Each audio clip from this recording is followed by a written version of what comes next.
Cerita dimulai dengan seorang pria bernama Zhou Yi yang mengangkut cakar monster besar bersama orang lain. Komandan berteriak agar mereka mendengarkan. Kalau tidak selesai sebelum gelap, makan malam cuma mimpi. Sebelum mati, mereka harus bangkit dan terus mengangkut. Dia menunjuk sang tokoh utama, memanggilnya sampah dengan suara keras dan bertanya mengapa dia ragu. Dia harus cepat. Dia terus mengangkat sambil berpikir dia cuma orang biasa yang hidup sengsara di era apokalips. Pada tahun 2086, dunia menghadapi bencana tak terjelaskan oleh sains. Serangga raksasa keluar dari tanah, menyebabkan bencana besar. Pertempuran melawan monster tanpa henti di gua-gua, dalam ini mengingatkan pada game dungeon tingkat tinggi. Orang-orang menyebut bencana ini Abyss. Abyss juga melepaskan radiasi tak dikenal. Beberapa orang mendapat kekuatan luar biasa karena radiasi ini dan disebut Awakened. Tapi yang lemah, yang tak mampu bangkit, hanya dapat kerja kotor demi makan di era apokalips. MC dan seorang pria lain dengan susah payah memasukkan cakar ke dalam truk. Setelah itu mereka jatuh ke tanah dan terengah-engah kelelahan. Komandan mendekat dan menampar wajah MC dengan keras. Dia berteriak dengan ekspresi tidak puas, bertanya apa yang sedang dia lakukan. Zoe berusaha pura-pura lemah agar tidak dimarahi, tapi dia memilih bertahan dan bertanya apakah tangannya sakit karena tamparan itu. Komandan memanggilnya idiot dan bilang kalau nggak bisa kerja lebih baik cabut. Dia menunjuk mayat monster besar dan berkata dengan suara keras, semua ini harus diangkut sebelum gelap. Kalau mereka gagal, mereka nggak bakal dapat makanan. Dia langsung ambil tindakan dan bilang dengan suara keras kalau nggak usah khawatir, mereka pasti bakal berhasil. Tiba-tiba gempa bumi mulai terjadi, menarik perhatian semua orang di sekitar. Tokoh utama menoleh dengan ekspresi cemas dan bertanya dengan khawatir, getaran apa ini? Apa ini benar gempa bumi? Dia sangat terkejut karena melihat monster raksasa keluar dari bawah tanah. Komandan menatapnya dengan ketakutan dan bilang itu monster hidup lain. Setelah terkejut, mereka semua langsung lari beramai-ramai.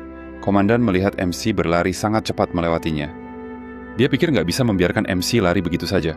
Dengan ekspresi kesal, dia menembakkan senjata dan mengenai kakinya. Karena itu, MC jatuh ke tanah dan komandan melewati sambil tertawa keras. Dia melihat ke arahnya sambil terus lari dan bilang dengan suara keras kalau nggak sayang meninggalkan sampah, kayak dia mati di sini. Zoe berusaha bangkit dan berpikir dia mengerti semua ini. Dia dipakai sebagai umpan supaya mereka punya kesempatan lebih baik buat kabur. Tapi kenapa? Dia cuma pengen bertahan hidup saja. Kenapa segitunya? Orang lemah kayak dia yang nggak punya kemampuan, cepat atau lambat cuma jadi pihak terpinggirkan di dunia ini. Dia mulai menangis, tapi perhatiannya tertuju pada seekor kecoa yang merayap ke tangannya. Dia menatap serangga itu dan berkata bahwa sepertinya di zaman kiamat ini hanya kecoa yang bisa hidup nyaman. Kecoanya bisa makan apa saja tanpa perlu berkeliling mencari makanan seperti dia. Mereka punya vitalitas tinggi, bahkan jurang pun tak bisa membunuh mereka. Seekor monster raksasa menyerangnya, dan dia berpikir kalau bisa jadi kecoa di kehidupan berikutnya, pasti hebat. Sistem memberi notifikasi bahwa modifikasi tubuh dimulai. Sistem evolusi aktif. Upaya rekonstruksi pertama gagal. Ini berlangsung cukup lama, setelah itu sistem mengumumkan bahwa upaya rekonstruksi ke One Day Kingdom Sons 999 berhasil. Tokoh utama tak melihat apa-apa dan bertanya-tanya, apakah dia sudah mati. Dia mengangkat tangan tapi anggota badan yang terlihat bukan manusia. Sepertinya ada cermin di dekatnya. Dia sangat terkejut saat melihat bayangannya dan sadar dia sudah jadi kecoak. Tak percaya dia bertanya keras, apakah benar dia menjadi kecoak kecil? Sekarang dia punya sepasang lengan tambahan, seolah memang dari lahir. Tak ada rasa aneh saat mengendalikannya.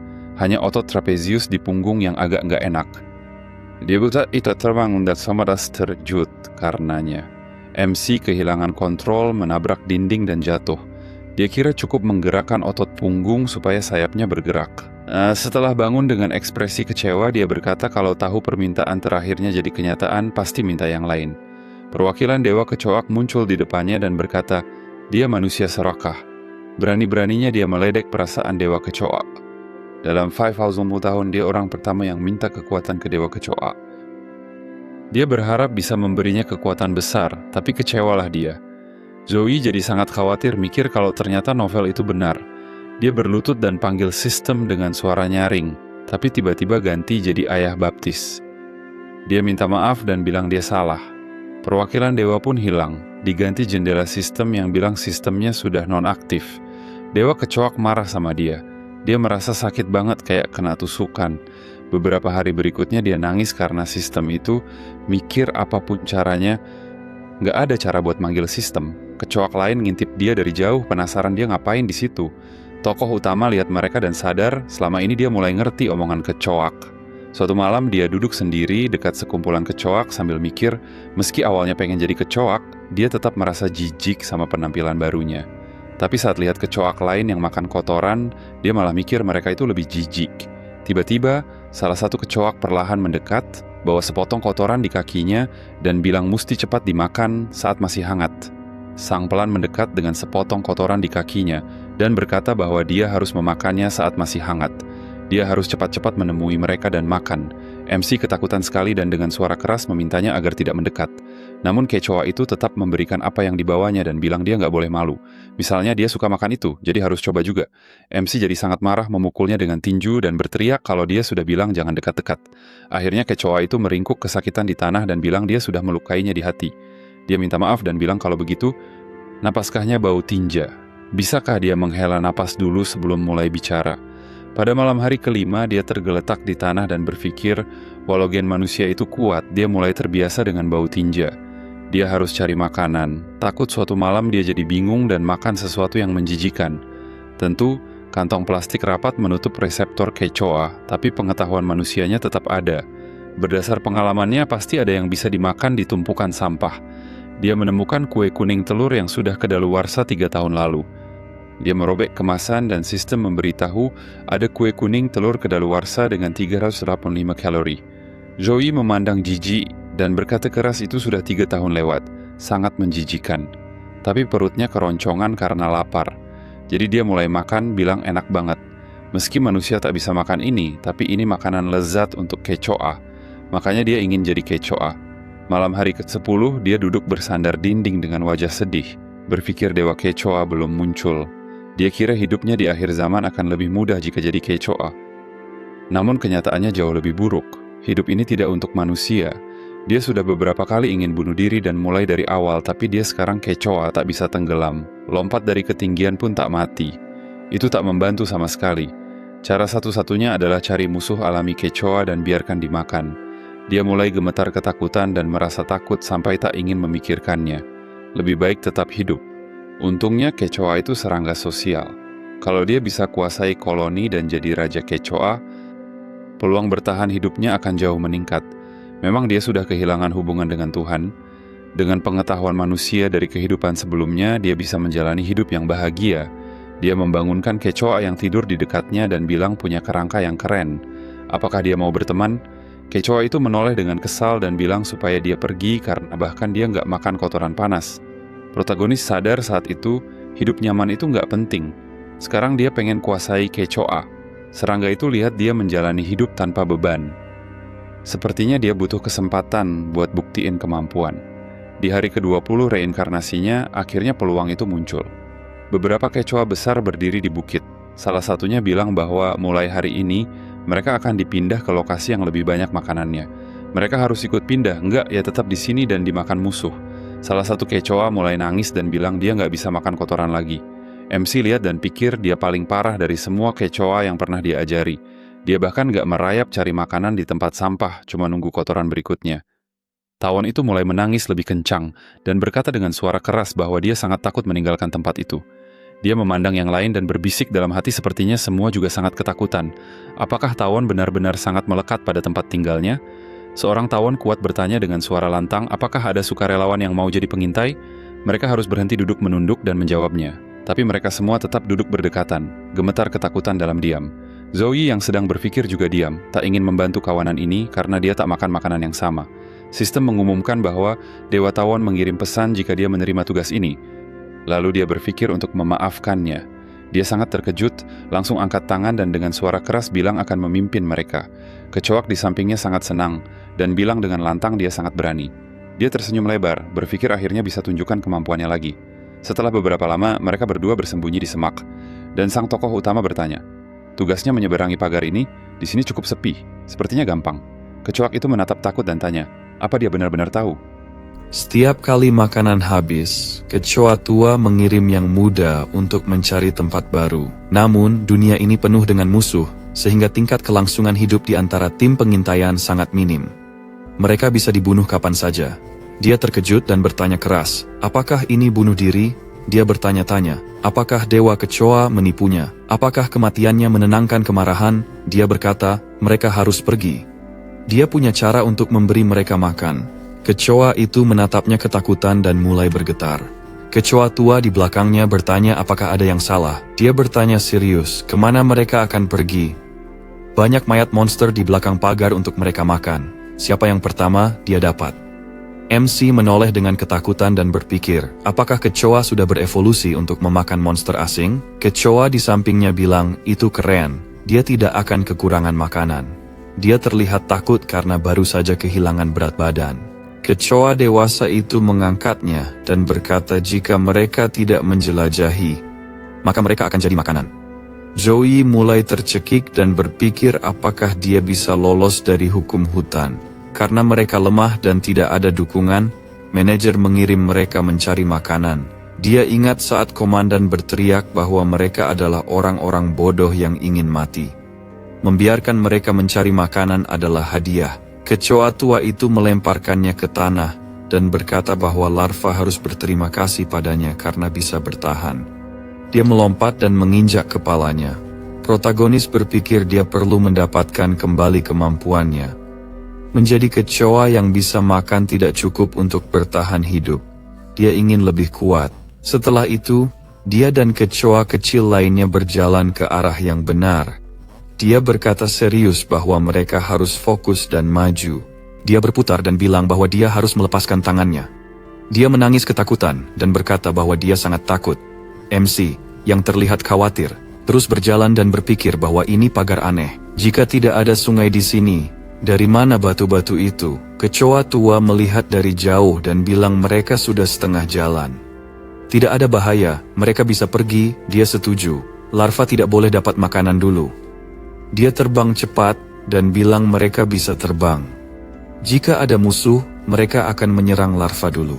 Joey, yang tidak senang, bilang mereka bisa terbang dan diminta untuk mengintai. Dia memanggil mereka, tetapi dia mendengar suara di belakang. Dia berbalik dan melihat katak. Dia sangat ketakutan dan berteriak bahwa ini bukan batu, tetapi kodok. Mereka menggunakan kamuflase sebagai batu agar korban terjebak. Kecoa lain melihat ini dan mulai berteriak ketakutan. Kodok mulai mengejar mereka. Kecoa mulai lari dan tokoh utama berteriak agar mereka cepat terbang. Meski berusaha kabur, kebanyakan kecoa ditangkap katak dan berteriak kesakitan. Sistem memberitahu musuh terdeteksi, data biologis diekstrak. Katak mutan, amfibi dengan otot kaki belakang kuat, bisa melompat 20 kali panjang tubuhnya. Lidah bisa menembak mangsa 4 meter per detik. Di ujung lidah terdapat gigi tajam dan lendirnya memiliki efek melumpuhkan. Kelemahan, tidak bisa melihat mangsa yang tidak bergerak. Salah satu kecoa yang sangat ketakutan terhenti dan berpikir, dia akan mati sekarang. Apa yang harus dia lakukan? MC dengan wajah serius berteriak agar mereka tidak bergerak.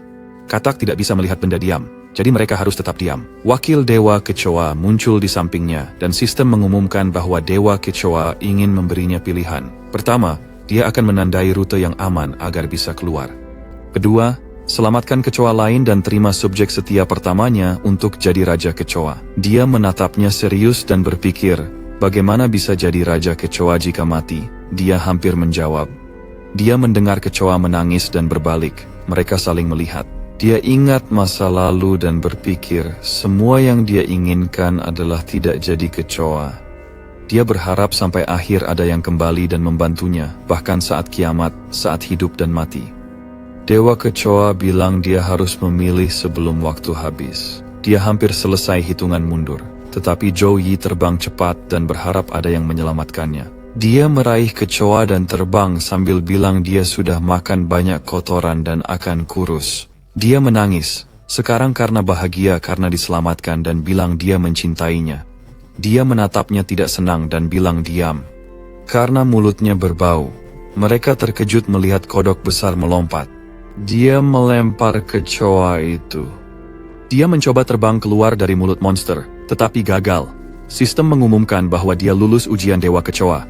Semangat dan pengorbanannya menyentuh Dewa Kecoa. Sistem tersedia lagi. Kemampuan menyerap diaktifkan. Dia mendapatkan fitur lidah lengket dan lendir asam. Karena kejadian itu, kepala kodok yang menelannya meledak. Sistem bilang dia dapat hadiah khusus, transformasi tubuh. Hadiah ini membuatnya manusia. Dia senang dan berkata keras bahwa dia kembali. Wakil Dewa Kecoa muncul di sampingnya. Dia dipanggil dan diberitahu bahwa dia layak jadi pengikutnya. Dia sangat terkejut dan bertanya dengan suara keras dan ekspresi tidak senang, apakah dia harus menjadi kecoa lagi? Dia berkata dengan senyum kecil bahwa kecoa tetaplah kecoa, mereka abadi. Dia tidak perlu peduli tentang penampilannya.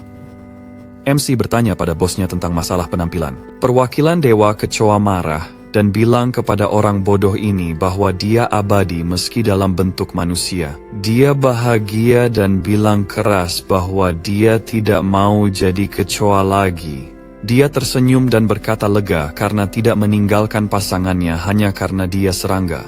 Dia menginjak sesuatu, melihat ke bawah dengan cemas, tertawa, dan bilang sepertinya dia menginjak sesuatu. Dia melihat kakinya dan menyadari dia menginjak kecoa yang baru saja diselamatkannya. Perwakilan Dewa Kecoa sangat marah dan berkata keras bahwa dia telah menginjak pasangannya yang baru saja diselamatkan. Joey khawatir, berpikir dia sudah jadi manusia, tapi setelah menginjaknya, sistem tidak akan mengubahnya kembali, kan? Kesuksesan hidupnya tergantung pada aktingnya. Dewa Kecoa marah dan bertanya bagaimana dia bisa buta saat memilihnya. Dia terkejut, mulai menangis dan berteriak keras. Dengan tragis dia bertanya kepada Tuhan, bagaimana bisa dia hidup?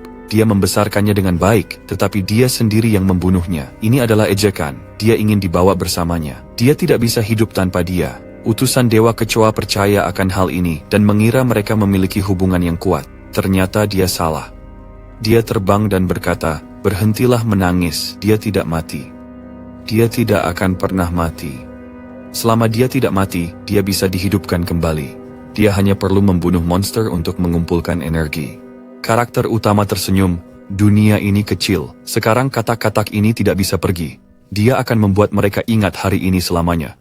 Mereka akan ingat ketakutan ini. Secara tak terduga, katak itu mulai melompat cepat di tangannya. Monster ini berlari ke arahnya dan memukul wajahnya dengan kakinya. Dia menangkap katak dan bertanya, apa dia pikir bisa kalahkan raksasa? Utusan Dewa Kecoa bilang dia harus hati-hati. Jangan sentuh katak mutasi ini. Dia melihat luka bakar di tangan dan berteriak. Katak itu mengira dia ulat berbulu. Monster itu menjulurkan lidahnya. Dia berteriak kesakitan, menangkap katak dan menjauhkan dari dirinya. Dia berbalik dengan wajah sedih dan berkata tidak bisa menghadapi katak mutan. Perwakilan Dewa Kecoa berteriak bahwa katak itu bertarung dengan kemampuannya. Namun, dia tidak menggunakannya dan hanya menyerang sembarangan. Dia mengangkat katak dan berteriak bahwa dia bisa menyerap segalanya. Dia harus memakannya untuk mendapatkan kemampuan dan antibodi. Semakin banyak monster yang dia serap, semakin kuat dia. Dia harus memakan apa saja untuk menjadi dewa. MC bertanya bisa menggorengnya dulu? Dia memasukkan katak dan berteriak untuk menelannya. Dia ingin kekuatan, tetapi saat lidahnya menyentuh katak, lebih dari 10.000 selera dikirim ke otaknya, dan itu sangat menjijikkan. Dia muntah dan berteriak tidak bisa. Dewa Kecoa menunjuk lantai dan berteriak bahwa jika dia tidak melakukannya, dia akan mati. Dia dikelilingi oleh katak mutan. Dia diserang oleh banyak katak sekaligus dan mulai berteriak ketakutan. Dia menangis dan bingung dengan apa yang sedang dilakukannya. Dia berusaha keras, tapi sekarang tidak bisa makan. Dia akhirnya mendapatkan daging. Dia mengumpulkan keberanian dan memakan katak yang menyerangnya. Sistem mengumumkan bahwa penyerapan aktif. Kemampuan terdeteksi. Sifat lendir asam dan kemampuan melompat katak diperoleh. Joey berkata bahwa kemampuan mereka tidak berfungsi. Dia menyerang. Dia menyerang dan mengalahkan monster merasa bosan sekarang. Dia melihat cahaya terang di depan. Ada truk di situ. Pria itu memanggil komandan dan berteriak bahwa dia menemukan seorang pria yang benar-benar telanjang, melakukan hal-hal yang memalukan dengan katak. Apa yang harus dia lakukan?